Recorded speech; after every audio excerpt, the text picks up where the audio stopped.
menyampaikan materinya. Oke, oke. Halo teman-teman semua.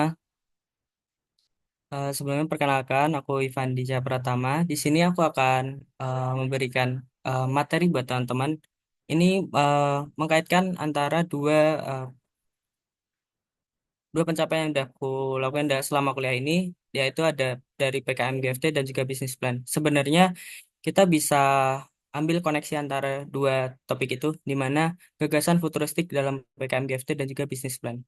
Karena kedua hal ini sangat berpengaruh dan ada koneksi di antara kedua topik ini dari GFT sendiri untuk gagasan futuristiknya dan juga untuk bisnis plan karena eh, dalam menyelesaikan masalah-masalah bisnis sekarang atau mungkin ide-ide bisnis yang berkembang sekarang itu rata-rata kita menggunakan teknologi-teknologi yang lebih advance lagi.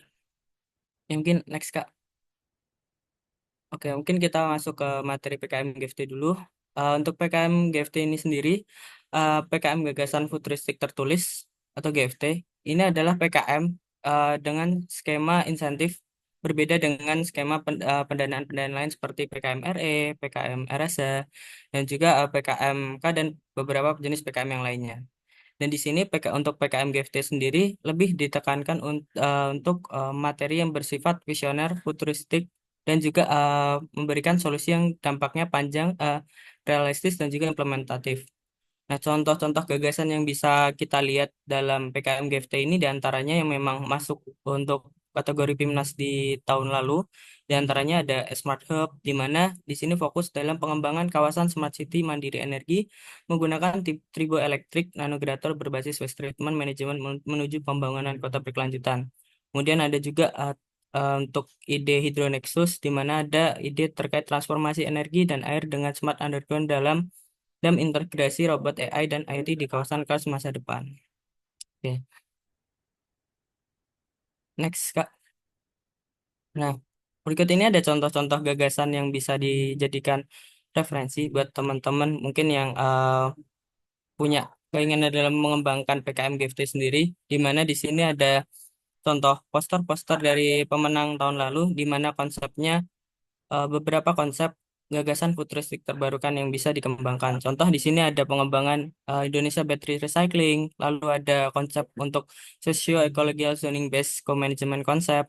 Kemudian ada juga inovasi sistem transportasi berbasis e-fuel sebagai supporting konsep self-managing winter city di Indonesia.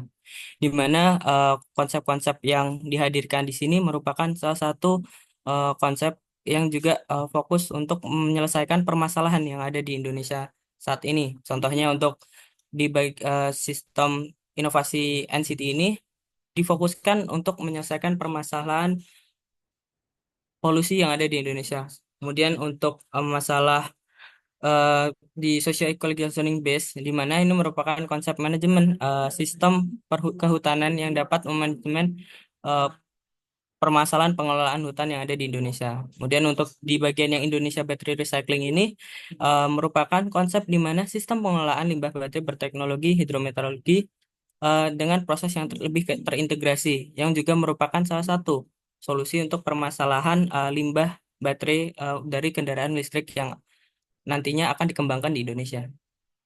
Next, Kak.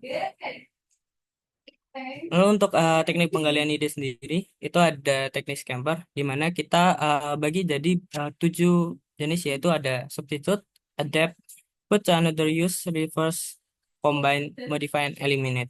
Di mana untuk substitute sendiri ini fungsinya untuk mensubstitusi variabel atau elemen dari ide, contohnya stasiun air minum dengan konsep one service to serve net zero emission sebagai inovasi dalam mengurangi sampah plastik. Kemudian untuk adapt di mana kita mengadaptasi ide yang sudah ada menjadi lebih baik. Contohnya wireless power transfer, forward and space exploration challenge and opportunities. Di mana di sini menggunakan sistem transmisi energi yang diubah dalam bentuk wireless untuk pengembangan dalam eksplorasi luar angkasa. Kemudian put to another use, di mana di sini akan kita mengaplikasikan teknologi ke fungsi lain. Contohnya konsep database terintegrasi untuk penemuan perkembangan obat dalam mewujudkan kemandirian obat di Indonesia. Kemudian ada juga untuk reverse-nya, di mana kita akan membalikan orientasi atau arah dari tujuan gagasan. Contohnya gunung berapi sebagai sumber energi masa depan, eksplorasi potensi panas bumi untuk mendukung ketahanan energi di Indonesia. Kemudian untuk combine, di mana kita nantinya akan memadukan ide atau gagasan agar lebih efektif dan efisien. Contohnya NCT, Neutral Carbon Transportation, di mana kita mengembangkan inovasi sistem transportasi berbasis e-fuel sebagai supporting concept of managing water city di Indonesia. Kemudian untuk modify, di mana kita nantinya perlu memodifikasi cakupan gagasan menjadi lebih sempit atau lebar, di mana kita, ya, kita bisa ambil contoh untuk judulnya menjadi Smart Energy Ecotourism, inovasi ekowisata sebagai sarana edukasi dan pemanfaatan energi terbarukan guna mendukung pengembangan ibu kota negara Nusantara. Lalu yang terakhir ada eliminate, di mana kita membuat suatu tahapan menjadi ringkas. Contohnya dalam gagasan high tech smart electoral, di mana kita mengembangkan solusi sistem pemilu digital berbasis Web3 dan AI biometrik guna mewujudkan clean election menuju Indonesia Emas tahun 2045, di mana tentunya tahapan-tahapan pemilu yang konvensional sebelumnya kita ubah basisnya menjadi digital, sehingga lebih memudahkan dan juga meringkas tahapan-tahapan yang sudah ada sebelumnya. Next, Kak. Dan untuk sistematika proposal PKM GFT itu sendiri, untuk isinya ada dari daftar isi, lalu ada bab satu pendahuluan yang menguraikan latar belakang, tujuan dan manfaat. Kemudian di bab 2 ada gagasan, di mana pada bagian ini berisi tentang pemicu gagasan, tawaran solusi dengan sebuah mockup yang baik. Kemudian ada juga terkait pihak-pihak terkait atau stakeholder. Dan yang terakhir, kita perlu menuliskan langkah-langkah strategis, timeline, dan juga dampak sistemik yang diperlukan dalam pembuatan pengembangan gagasan ini. Di bab terakhir ada kesimpulan, daftar pustaka, dan juga lampiran. Next, Kak.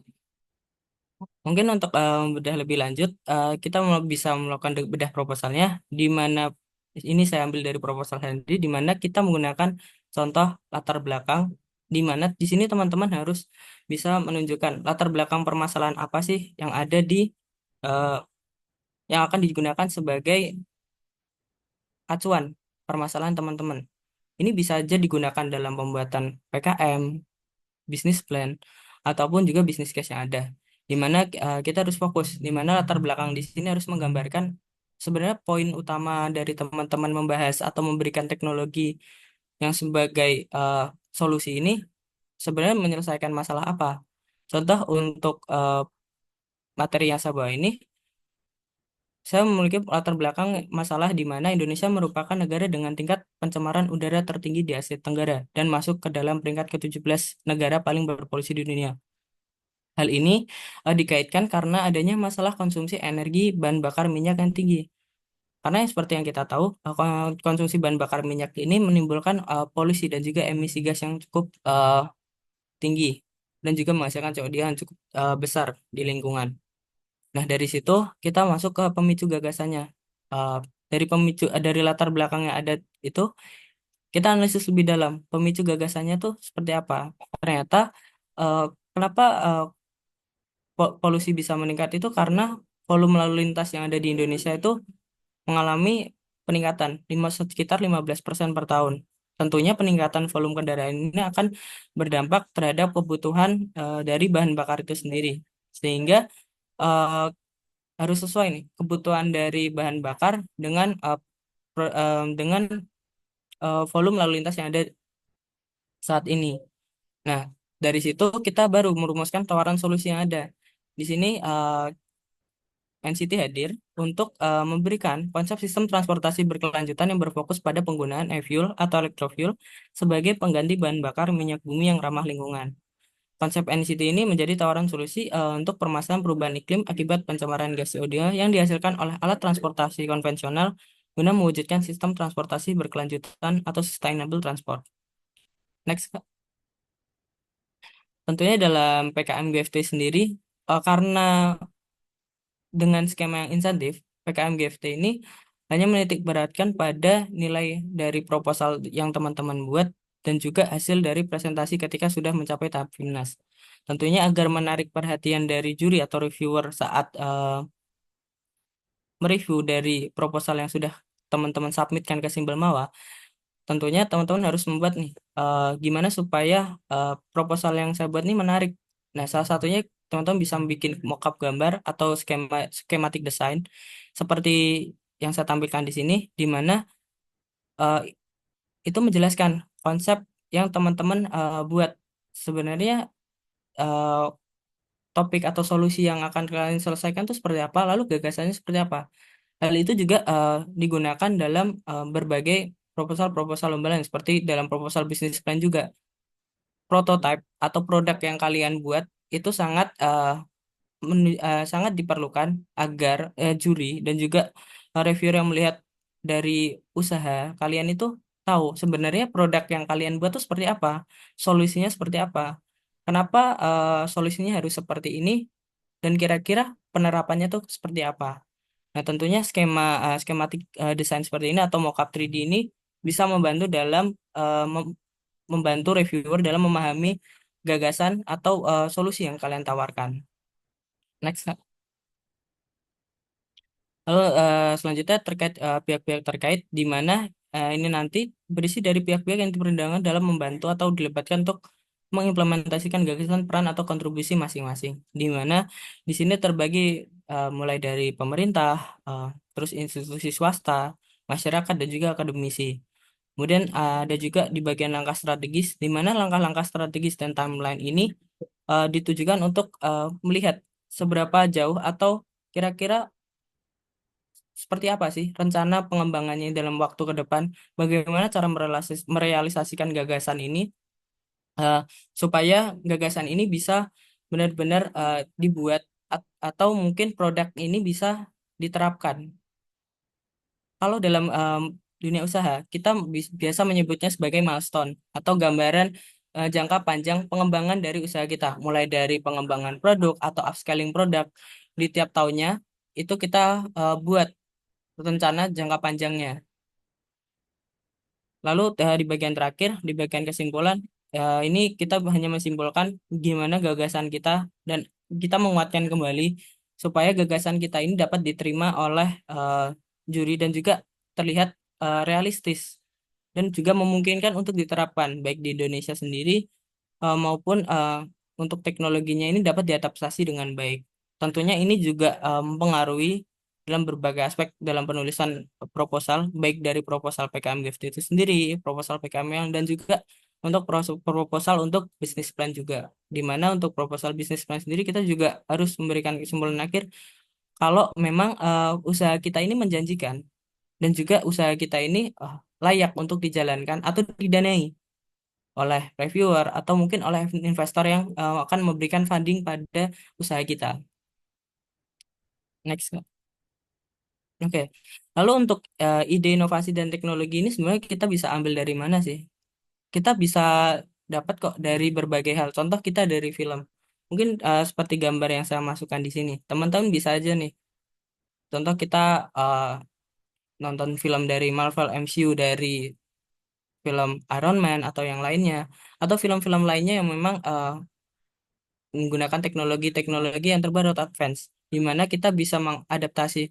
Oh, kalau teknologi itu kita pakaiin untuk solusi masalah yang ada sekarang, bisa nggak ya? Apakah memang memungkinkan dan itu bisa jadi solusi permasalahan yang ada saat ini? Tentunya itu bisa dianalisis lebih lanjut. Tentunya ide inovasi ini bisa teman-teman dapatkan dari berbagai sumber. Dengan cara kita pertama, kita analisis dulu permasalahan masyarakat yang ada saat ini itu apa. Mungkin kita bisa ambil contoh untuk masyarakat sekarang tuh banyak permasalahan yang ada tuh terkait sampah, baik sampah organik maupun sampah plastik, sampah anorganik itu tentunya masih menjadi permasalahan karena belum terselesaikan dengan baik. Lalu kalau misal kita masuk ke sektor kesehatan itu solusi untuk pemerataan kesehatan kan belum ada. Gimana ya cara solusi yang bisa bisa dihadirkan? Apakah kita harus mengembangkan teknologi telemedicine atau lain hal? Itu perlu dikaji lebih lanjut dalam penggalian ide. Lalu kita juga harus lihat nih perkembangan teknologi yang sekarang itu seperti apa. Mungkin ada teknologi terbaru yang bisa kita adaptasi dalam usulan atau ide-ide kita, baik dalam ide usaha atau ide dalam proposal PKM. Tentunya ide-ide ini perkembangan teknologi ini berpengaruh. Contoh, misal kita dulu belum ada yang namanya AI, sedangkan sekarang udah ada yang namanya AI. Tentunya itu sangat berpengaruh pada sistem atau mungkin model usaha yang akan teman-teman kembangkan. Lalu analisis juga tren global dan lokal yang ada.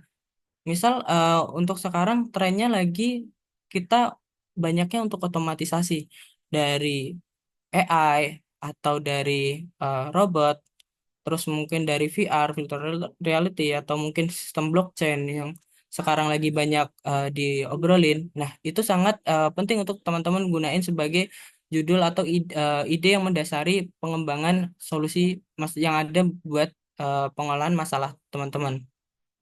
Mungkin bisa kita ambil contoh untuk teknologi-teknologi yang sekarang lagi banyak berkembang, itu ada generatif AI. Mungkin dari sini kan untuk teman-teman pasti udah nggak asing dengan ChatGPT, Cloud, atau lain halnya seperti Perplexity dan lain-lain. Lalu ada juga virtual reality yang sekarang dikembangkan oleh Meta. Lalu ada juga autonomous vehicle yang sekarang banyak dikembangkan, khususnya yang dimulai dari Tesla. Lalu ada teknologi blockchain yang digadang-gadang sekarang bisa jadi solusi dari permasalahan pengelolaan keuangan yang ada karena lebih terenkripsi dengan baik. Kemudian telemedicine, di mana kita bisa memberikan eh, perawatan kesehatan dari jarak jauh, khususnya untuk membantu daerah-daerah yang sulit dijangkau. Lalu yang sekarang juga ada pengembangan bioteknologi, yang dimana pengembangan bioteknologi ini sangat berpengaruh baik dari segi pertanian maupun dari segi kesehatan itu sendiri juga. Jadi untuk dari ide, inovasi maupun teknologi yang mau teman-teman kembangkan ini sebisa mungkin harus dicari referensi kira-kira apakah ada sih teknologi terbaru yang memang bisa diterapin?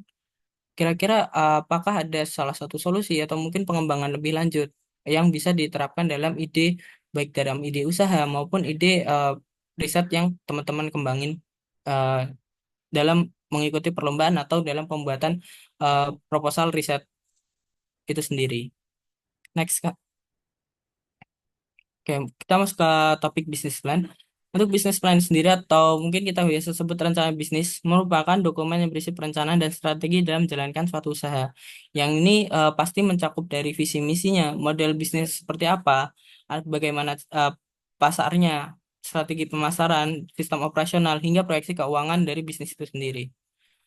Untuk topik dari pengembangan bisnis plan ini sendiri ada banyak. Di antaranya ada kuliner, industri kreatif, eh, high tech untuk teknologi, kemudian ada produk personal care, komoditas pasar, kemudian ada media pembelajaran, pariwisata, terus untuk terus lalu ada di bidang kesehatan dan juga media sosial.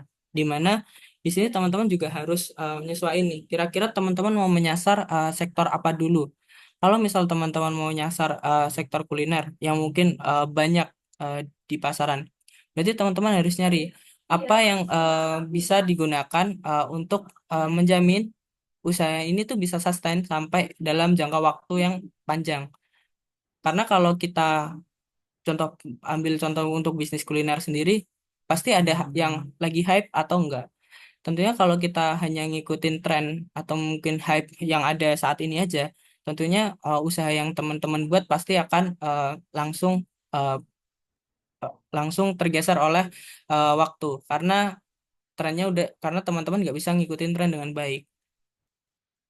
Jadi untuk pemilihan dari topik bisnis plan itu sendiri, kira-kira pengembangan di mana, teman-teman juga harus memperhatikan juga terkait market size atau eh, gambaran market teman-teman itu dalam perencanaan bisnis ini meliputi siapa aja. Apakah targetnya itu hanya kalangan muda, kalangan dewasa, atau untuk lansia. Jadi segmentasinya juga harus diperjelas untuk perencanaan bisnis baik dari penentuan topiknya, penentuan marketnya, lalu kira-kira apakah teknologi yang dipakai ini sesuai dengan market yang teman-teman tuju juga.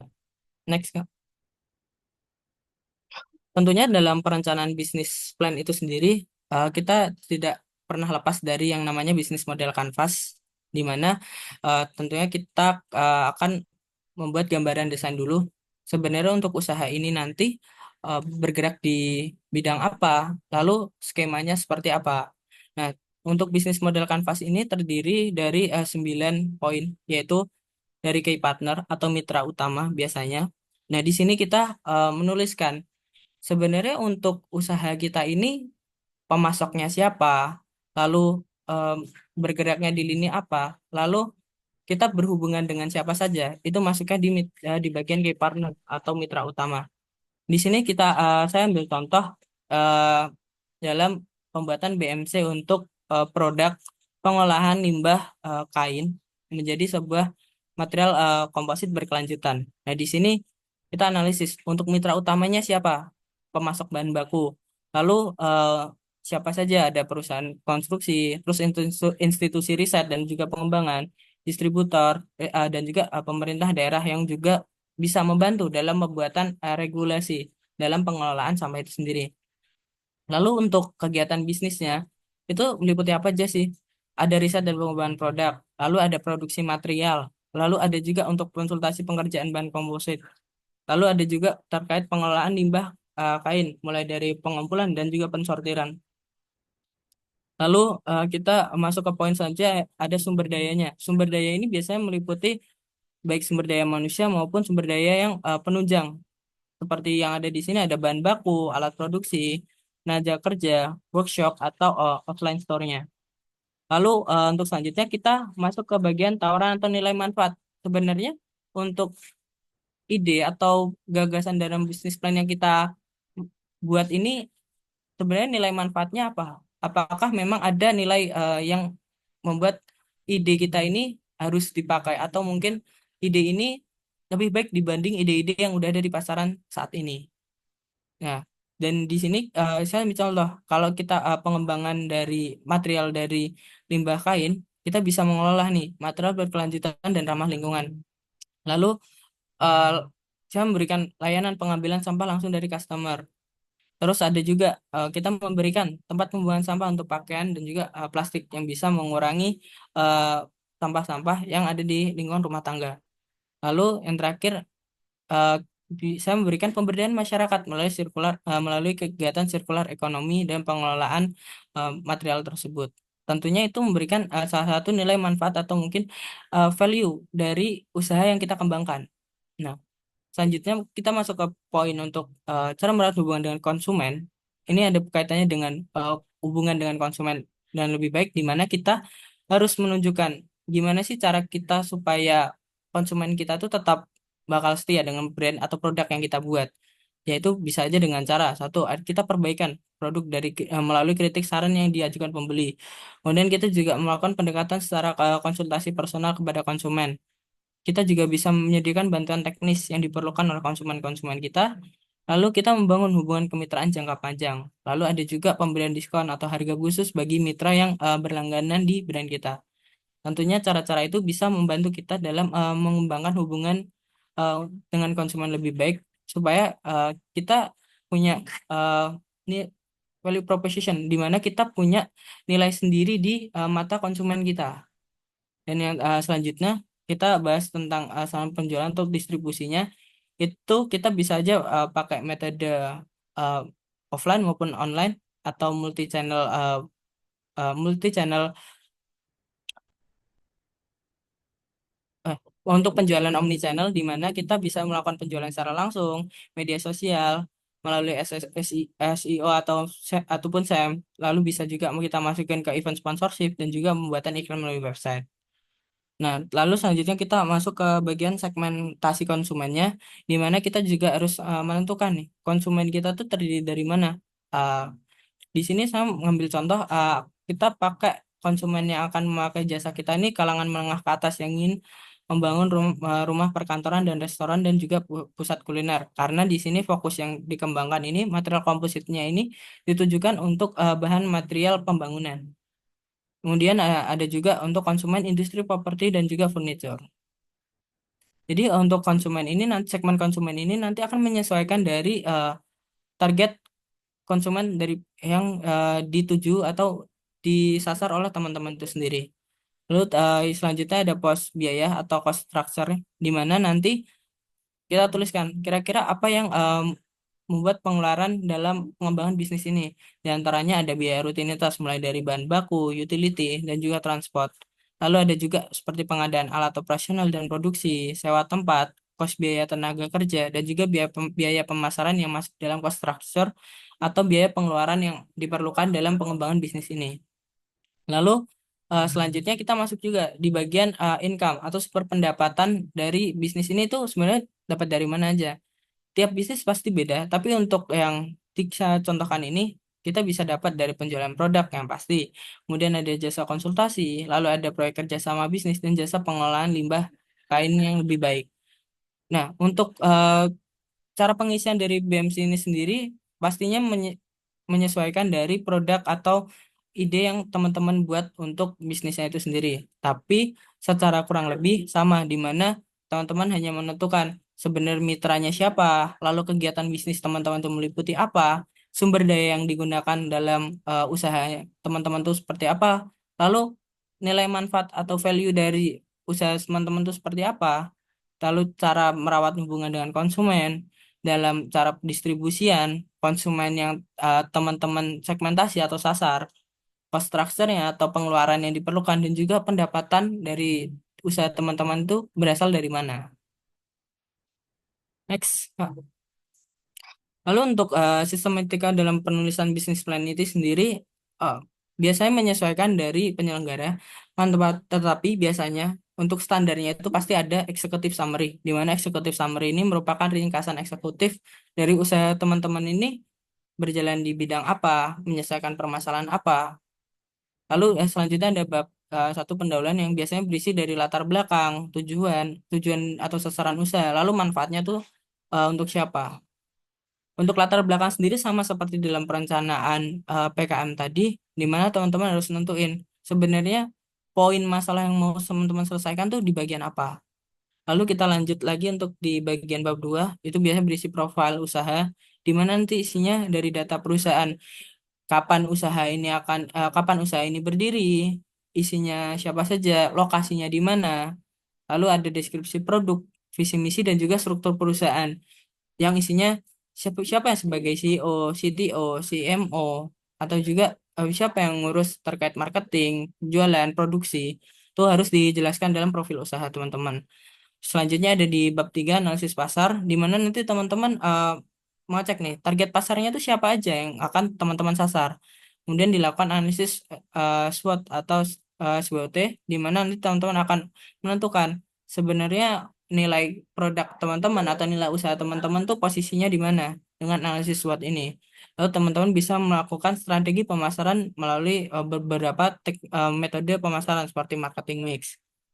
Lalu selanjutnya ada pelaksanaan usaha, di mana nanti teman-teman bisa menjelaskan juga secara rinci lokasi usahanya di mana, sumber daya yang diperlukan dalam usaha ini siap apa aja, prosedur pembuatan produk. Nah, yang meliputi dalam pelaksanaan usaha teman-teman. Tapi biasanya untuk pelaksanaan usaha ini ada yang dicantumkan, ada yang enggak karena sudah diinputkan juga dalam profil usaha. Dan yang selanjutnya ada analisis finansial, di mana nanti teman-teman perlu memberikan gambaran terkait skema keuangan yang diperlukan dalam bisnis plan ini. Mulai dari produksi, biaya tetap yang diperlukan berapa, biaya produksinya berapa, analisis usaha seperti harga pokok penjualan, harga jual produk, pendapatan kotor yang diterima berapa, dan juga profit dari bisnis ini tuh seberapa. Lalu nanti dilanjutkan dengan adanya analisis kelayakan usaha dari teman-teman, mulai dari BEP, kira-kira BEP-nya menggunakan BEP produk atau BEP tahun. Lalu ada juga ROI yang juga untuk analisis apakah investasi ini layak untuk pengembangan bisnis yang teman-teman rencanakan. Dan juga ada RC rasio dan juga terakhir ada proyeksi keuntungan dalam untuk menganalisis proyeksi keuntungan yang akan diterima eh, investor dalam jika ingin mendanai usaha yang teman-teman kembangkan. Dan yang terakhir ada bagian penutup, biasanya berisi kesimpulan dan saran juga saran. Biasanya di sini teman-teman bisa menegaskan kembali untuk meringkas sebenarnya bagaimana skema bisnis teman-teman, lalu apakah memang bisnis teman-teman ini akan menjanjikan dan layak untuk diberikan pendanaan oleh investor maupun dari funding yang mau memberikan pendanaan bagi teman-teman itu sendiri. Next, Kak. Lalu setelah dalam tahap pitch deck dan juga tadi pembuatan bisnis plan, tentunya apabila kita mengembangkan usaha ini lebih lanjut, tentu kita akan menemui jumpai adanya namanya pitch deck. Pitch deck ini biasa kita temui ketika kita mau mempromosikan atau kita mencari investor yang mau memberikan funding untuk usaha kita. Untuk isinya sendiri biasanya cukup ringkas karena untuk pitch deck ini disampaikan dalam waktu 3 sampai 5 menit atau paling lama hanya 10 menit eh, pada investor. Karena kunci dari pitch deck ini sendiri, teman-teman harus menguatkan produk kalian ini memang solusi yang dibutuhkan dari market yang ada saat ini. Kalau teman-teman udah bisa menonjolkan itu, teman-teman pasti bisa mendapatkan pendanaan sesuai dengan apa yang teman-teman ajukan. Nah, untuk skema penulisannya sendiri ada terkait latar belakang, di mana nanti akan menjelaskan masalah atau peluang yang ada di pasar, kan yang didukung dengan data dan juga tren industri yang ada saat ini. Kemudian untuk tawaran solusi, kita bisa aja memberikan solusi inovatif yang ditawarkan untuk mengatasi masalah tersebut. Bisa solusi yang memang udah ada atau memang solusi yang terbaru atau sifatnya high tech.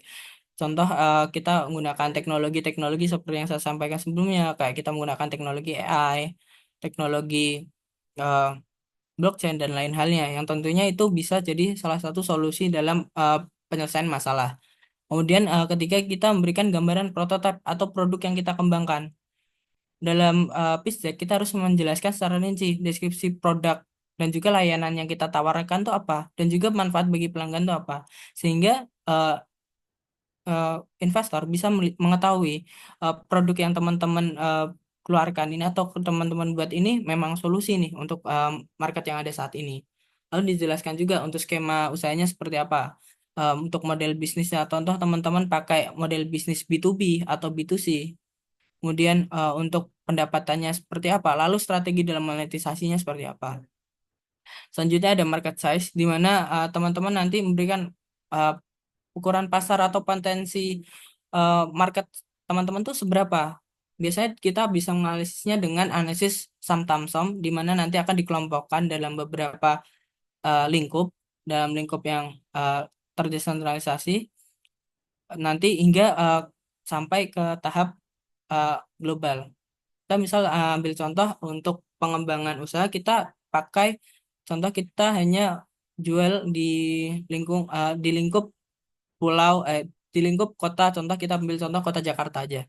Dari kota Jakarta kita kembangin lagi Eh, untuk usahanya ini bisa juga dari analisis SAM. Tadi dari analisis SAM kita di lingkup Jakarta aja, lalu di SOM eh, eh, di nah, untuk tadi analisis SOM kita ambil contoh untuk Jakarta. Lalu untuk target SAM-nya kita bisa mencukupi untuk produk ini bisa sampai ke seluruh wilayah Pulau Jawa. Nah, lalu untuk TAM atau total address marketnya kita bisa mensuplai eh, untuk produk di seluruh Indonesia. Jadi untuk analisisnya ada TAM SAM SOM seperti itu. Kemudian terakhir selanjutnya ada analisis kompetitor di mana kita akan memetakan pesaing kita itu seperti apa, apakah memang ada bisnis yang sudah berjalan atau bisnis serupa. Lalu kita harus analisis keunggulan kita tuh di bagian mana. Lalu strategi yang kita gunakan untuk bersaing itu apa? Lalu untuk struktur usaha, ya ini nanti isinya terkait peran ada dari CEO-nya siapa, lalu bagian produksi siapa, marketing siapa, itu yang perlu dijelaskan. Lalu ada financial projection di mana kita akan menunjukkan analisis keuangan yang seperti disampaikan dalam bisnis plan tadi, kita tunjukkan dalam pitch deck. Uh, Apakah memang produk yang kita kembangkan ini dari segi BP, ROI dan lain-lainnya itu untuk investasinya itu sangat menguntungkan dan dapat memberikan eh, feedback yang baik kepada investor jika investor mau memberikan dana pada bisnis yang kita kembangkan. Yang terakhir ada milestone di mana tadi sudah jelasnya ada target dan tahapan utama yang akan dicapai dalam pengembangan bisnis. Biasanya untuk milestone ini sendiri dibuat dalam kurun waktu 2 sampai 3 tahun dalam masa operasional teman-teman. Jadi teman-teman memberikan gambaran kira-kira dalam 2 sampai 3 tahun ke depan ini eh, usaha ini akan dikembangkan seperti apa ya? Apakah akan ada pengembangan produk yang lain atau upscaling bisnis dan lain halnya. Nah, itu harus teman-teman tulisin dalam milestone-nya. Next, Kak. Lalu tips pentingnya tentunya buat teman-teman yang dalam menyusun bisnis plan atau mungkin PKM tentunya harus mencari teman yang sevisi, kemudian kolaborasi dari bidang keilmuan karena baik dalam usaha maupun dalam penyusunan proposal PKM itu sendiri kita tidak bisa yang namanya berdiri sendiri dalam satu bidang keilmuan. Tentunya kita perlu adanya kolaborasi dari bidang ilmu yang lain. Lalu kita harus menentukan juga peran dan tanggung jawab masing-masing anggota. Lalu kita perlu mencari dosen yang sesuai dengan bidang riset terkait. Jadi walaupun kita juga ambil masalahnya bisnis plan, kita juga perlu dosen yang eh, tidak sebagai reviewer kita. Apakah memang usaha kita ini eh, layak dijalankan dan juga solusi yang kita berikan ini sesuai. Dan yang terakhir, kalau bisa kita harus membuat proposal secara rinci dan juga detail agar baik reviewer ataupun investor yang membaca proposal kita ini tertarik dan juga paham dengan apa ya solusi yang kita tawarkan. Next, Kak. Mungkin ini ada sedikit kata-kata dari Sam Wilton, salah satu pendiri dari Walmart. Eh, ide yang hebat ini dapat berasal dari mana saja apabila kalian mendengarkan dan mencarinya. Kita tidak akan pernah tahu siapa yang akan memiliki ide hebat tersebut. Jadi, buat teman-teman, jangan khawatir apabila kesulitan dalam mencari ide, karena kita pasti bisa menemukan ide dimanapun itu. Walaupun hanya dalam masalah yang kecil, tentunya kita bisa jadikan itu sebagai salah satu ide untuk acuan permasalahan yang kita jadikan solusi itu sendiri. Oke, mungkin itu yang bisa saya sampaikan. Eh, Apabila ada pertanyaan, saya persilahkan. Oke, makasih Fandi buat